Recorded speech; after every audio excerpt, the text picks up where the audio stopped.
olsun. Yiğitlerin bayramına dost duyan aydım ayıp vereyim. Tam kafenin ardından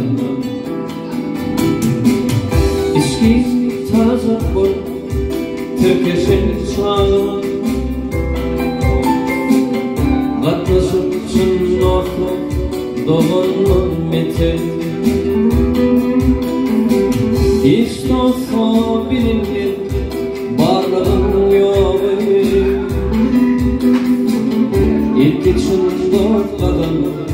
Aşmanın metin İşte olsa bilinir Varlığın yok İlk için doğruladım Aşmanın metin Şunda şerif adayla kaçıma Şunda parmak koyar gelir başına Şunda bağıt kuşu tezin başına Şunda elden ağır Lokmanın metin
Başımdan